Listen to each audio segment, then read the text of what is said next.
My name's Ghassan Kassassia and I'm the author of the We're Family 2 report. It was a report that was commissioned by ACON and some community organisations including the Arab Council of Australia. It's the first report of its kind looking at the effects of homophobia in Arabic-speaking communities. And it also looked at the issue of racism and racial exclusion amongst gay and lesbian communities. The project itself started in 2004. It's been a long process of trying to get access to people who are willing to be surveyed, interviewed, part of focus groups. So the period of data collection was between 2005 to 2007. The sample itself was 37 people who were survey respondents, but the report also looked through focus groups at community welfare workers, community leaders, religious leaders who were also interviewed, as well as family members. And then the steering committee looked at the findings and came together to try and work out, well, where to go from now. It's still now scoping at ways forward, ways that we can start the conversation and start to build the bridges between the Arabic community and the gay and lesbian community. One of the overriding things which we heard about was this issue of the fact that sexuality isn't talked about generally in the Arabic-speaking community, which meant that homophobia was not addressed. Once a relative had come out, they had nowhere to go to find out information, particularly because they were concerned that if other members of the family or the community found out, then their reputation and their family's reputation would be damaged as a result. They were living a sense of a double life where if you wanted to disclose your sexuality and you wanted to be part of a gay and lesbian community, they had to make a choice between their sense of Arabness and being open about their sexuality.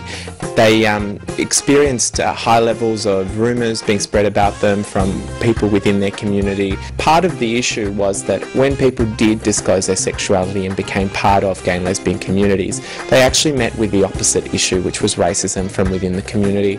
They felt either marginalised because they were ignored or invisible, or they were sort of handpicked because they were Wog or Arab and seen as, you know, that was a sexually attractive quality, and that was the kind of attitude. They were either ignored or overly paid attention to, and they didn't like being treated as if they were just a race. They wanted to be treated as a human being.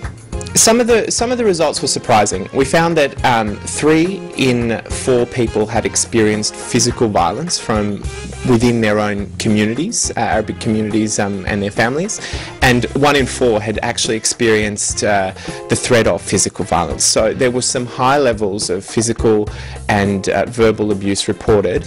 Some of the surprising differences that we found were, first of all, 7 out of the 37 that I mentioned, survey respondents reported being taken to a religious leader to be cured or a doctor to be cured. So this idea that sexuality was a choice, was an illness, particularly a Western illness, something that was imposed on the community from the outside and could therefore be corrected or cured, was a finding that came through. And this idea that you had to be married, have children, move out of home post-marriage was an issue that went across the board for both men and women. Some of the differences, though, were that men could express sexuality in discreet ways and it wouldn't be policed to the same degree that maybe women would feel.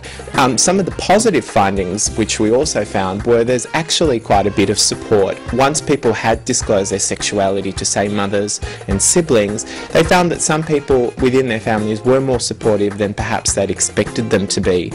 The issue was that within the family, different levels of support from different people, and it was difficult to predict who would be supportive. But siblings on the whole were more supportive, and mothers as well, than, say, fathers or extended members of the family. And people were selective around who they told on that basis as well. What the report does is it opens the conversation, it shows some of the nuances and the differences within Arabic-speaking communities for same-sex attracted people and their family members. So some of those nuances are positive, like the sense of family, the sense of collectiveness, the idea that you look out for one another. And part of the project was learning how to leverage some of those positive qualities to make better outcomes for gay and lesbian relatives who disclose their sexuality, as well as their straight allies who wish to have more positive relationships with their families. So this wasn't a project about homophobia within Arabic communities specifically. It was about homophobia generally. It was about violence that was experienced by people who were same-sex attracted from across the communities that they're part of, whether it was at work or within, on the street, as well as, within gay and lesbian spaces. And it was about trying to see what the specific nuances of that experience was, to try and develop a conversation that was both culturally specific and sensitive, as well as sexuality affirming and self-determining. To find out more information, they should go to www.wearefamily2.com.au, and all the media stories which the report has had are up there, as well as some support resources. You can find a copy of the report, and there's also an ability to connect to some of the groups that are involved in this space, and hopefully more announcements will be made as the project develops.